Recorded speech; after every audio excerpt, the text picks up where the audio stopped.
held. You are earning your let's say salary each month of 8,000, and we say, oh, you must pay as you earn. That rate we use in calculating each month is also a withholding tax.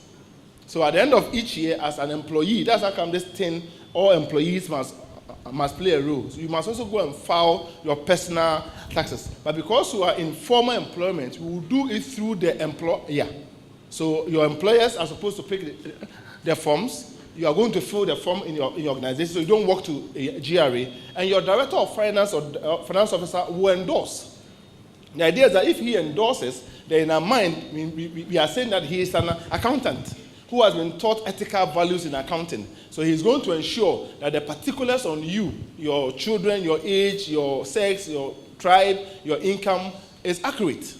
And then based on his signature, the GRA will assess you whether we must do a refund of tax to you or any balance due. So for people in formal employment, that's how you must register your business, so that you can get your tax, your office properly recognized. So that some of these things, even for this thing, you can do it for your employees. You don't have to sack all the 20 employees to go to the GRA. You can go and prepare the forms. An accountant will ensure they fill, he endorses, and the accountant will take the form to GRA. And they will issue the thing. You come back to the office, and each employee has his own thing. So these are things that in the tax law exist that can be done. Beautiful. Okay, so still talking about the thing. Okay. In 2010, when I registered my business, good. I remember I was asked to go register with VAT office. Good. And then I got, VAT office? yes, Okay. at the time, 2010. Okay. And then I got a TIN number Okay. in 2010. Okay. Then in 2014, when I was going to re-register my business, I was told that VAT is no more. Okay. And so I have to register with GRA. Agreed. So when I went to That's GRA in office, 2014. 2014. Okay. So when I went to GRA office, I registered and requested for the TIN number. Okay. Then I was told that because my business is a sole proprietorship, Yeah. I would just be given one TIN number that can be used by myself Agreed. and for my business. Good. But today, what we are hearing about the TIN number, it sounds different. It looks as if what I have is not valid. It is. It is valid in 2014. Yeah. It is still it's valid. So the 2014 is the most recent. So it's Okay. valid. Now, So- the issue, let me answer that. The issue about your TIN being the same for your person and the sole proprietorship is because of the philosophy of sole proprietorship. In law, if you're a sole proprietor, then the entity is your person. So even in our tax laws, when we are taxing you for tax purposes for sole proprietor, we are taxing you and not the sole proprietorship. So we call it pass-through tax. We tax you, the individual, but the tax is paid through the sole proprietorship. Right? So when your sole proprietorship file its account, you think you are filing for the entity. But we are taxing you. But we are saying that your entity should pay. The same principle goes for partnership. That's why in law we say the liability of a sole proprietor or partner is unlimited. When you owe a bank, they will come and pick the bed under you. You and your wife sleep on the floor. Because when your sole proprietorship you owe. And that's why somebody will say, I prefer to have a limited liability company. So my liability is limited to the number of shares I hold. So all those things affect the kind of business you go in. So that assertion is true. And that thing is forever. If you're even doing this your business, and we appoint you as a lecturer at Legon, and Legon is asking for your thing, you code the same thing. And I can use it to bid for contracts. Anything. Even though it was issued in my name, not in the company's name. Yeah, because now your name, and you and your company, because you're a sole proprietor, is one and the same. That's the present. All right. My name is Mark. Yes, Mark. I want to know if I issue a VAT invoice to a company. Okay. So Mark is taking us to another arena. So one additional registration you must do is that being in business, if you reach the VAT threshold, then you must register for VAT. Mm-hmm.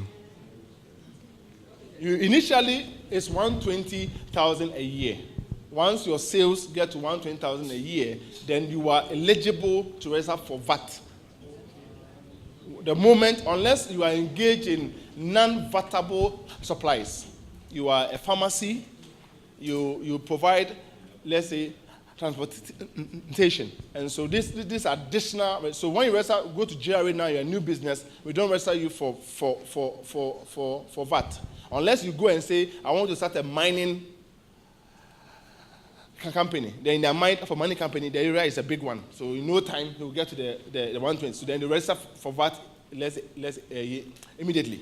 But when you come and say you are a seamstress, you are a manufacturer, and they think that, okay, then let's give time. So you register for VAT as a second registration because the threshold has been arrived. So now let's pick it. If I issue a VAT invoice to a company, good, and for a contract, yes, and the contract has been executed, good, and I'm going for my money, good, I issue a VAT invoice, good. Then the accountant tells me that now, after everything, they are going to deduct withholding tax good from my money. Good. Now, I have issued a VAT invoice to you. Okay. Now, you are taking withholding tax from me. Good. Now, which is which? Because I don't understand. I'll explain. All right. And again, how many TIN number can a company obtain? Okay, thank you. So let me start with the easy one. A company must have, the second question, a company must have only one TIN. It is only in Ghana that a human being can have two numbers. Because our God's names are too many. And what he's saying is true. He go to Tema Harbor, and I'm the clearing agent. So I'll go to GRA, pay 5 cedi, and they give me a tin. The next time he comes, I'm not there. He sees him. It's because they are using a manual system. When you are using computer system, you cannot have a duplication. Some of you have double voter IDs.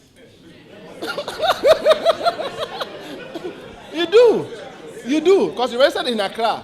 When elections are not in Kumasi, and I say, oh, maybe for no, I do have a voter ID, so I don't have it. The system will not end. But when we go IT, it will. So usually it must be one. All the time, it must be one. Then the other issue, and which you must learn. In the VAT laws in Ghana, you are supposed to refund the VAT upon the occurrence of the one of the things that come first. When you issue goods to a customer, even without your VAT invoice going, the VAT is payable. When you issue the VAT invoice and the goods have not also gone, the VAT is payable, right? When the goods are finally delivered and the customer is taking, let's say, hold of it, it's payable. So one of the things you do as a business, let's say man, is that once you have issued a VAT invoice, if the customer is going to owe you a month or a 2, your argument is that he should pay you the VAT. He should pay you the VAT on the goods you supplied for you to go and pay to the GRA. And he should owe you the gross amount. Because you become due to pay that VAT. And so when we are withholding tax, we don't withhold tax on the VAT, because the VAT is for government. What is yours is the gross amount. So your service was 100 Ghana, and you added 17.5. The 17.5 is for government, not for you. So nobody can touch the money. So an accountant calculating your withholding tax will do it on the 100, and add the VAT and give you that figure as amount. So VAT is not on the total amount with the VAT. The withholding tax is not on the total amount with the VAT. It's only on the gross amount of sale.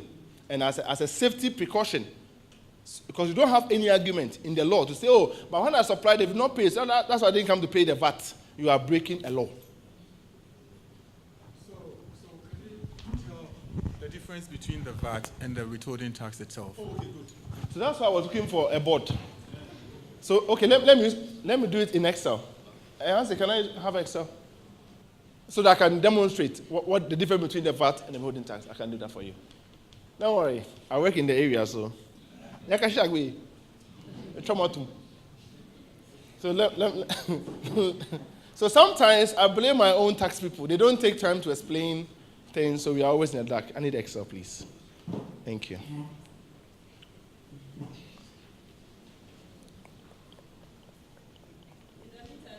Yeah, please do, my sister. Yes. Wait a minute. So you see, even if I add my letter on the thing alone, it's fine because you can read about insurance and everything. Some of us source our products from the open market, Okay. Makola, Okay. and they don't issue VAT invoices. Good. And then we produce, we manufacture, Good. and we are supposed to pay VAT and withholding tax. Okay. I'm confused. Okay, right. Who- Right. Now, if you source your item from the open market without VAT, what you lack will be input VAT. Because then you are buying without getting a VAT. But the whole idea of VAT is that it should not in any way affect your business. The person who bears the brunt of the VAT is I, the consumer. So when you went to buy material at 8 Ghana without VAT, add all the let's say overheads and on your profit. So your profit is about 5. So the figure comes to 13. On the 13, you now put the VAT, which will take the price to 15. So the extra 2 I'm paying has nothing to do with your person or your business. So if I have anything to complain, you say, oh, the 15 is too expensive, and so your customers will not come. That I will agree. But once you put the VAT on it, then you are looking at the market to say, so that one is not about, it's about me. So you take that 2 and refund to GRA. Then on the issue of withholding taxes, your customer can withhold a tax on the goods you have supplied them. But it must be done in a certain way. We live in a country where we like to talk. Okay, you are selling dresses. Can you please bring me some to buy? As a businessman, begin to document things as contracts. So if a supplier, you are supplying any items to any customer, it must be an agreement. And one of them will be that taxes will be withheld before the payment is done. So you cannot offer any service to University of Ghana and come for the money in bulk. Because as part of the agreement, taxes must be withheld. In a case where the withholding tax will be too impactful on you, if you are a lawyer, regular, faithful tax payer, we can give you tax exemption. So some of you have seen that. So a company supplies you an item, and you see a letter, a photocopy, saying that the company is exempt from withholding taxes. The GRA can do so. And we do so because we have noticed your tax record, that you pay your taxes on time. You have never defaulted in your taxes. So giving you the exemption, we are not going to lose anything. So the taxes are withheld with the assumption that most people, when they get the income, most time will not come and pay. So once you also become lawyer, then it becomes easier for you to claim. So can you imagine Toyota and, let's say, Nissan supplying 50 cars to let's say, UG, and UG withholding tax of 3%. It can buy you about 10 cars. So their money will be locked. And even that withholding tax will be even more than their corporate tax.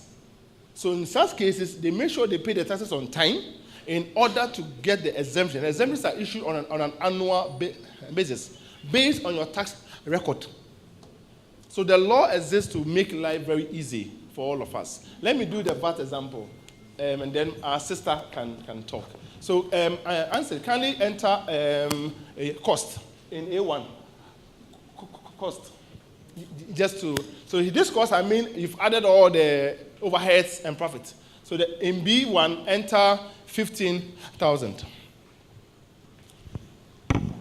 Then in A2, enter VAT. A2, VAT. Then in B2, equal to B1. So click on B1 times times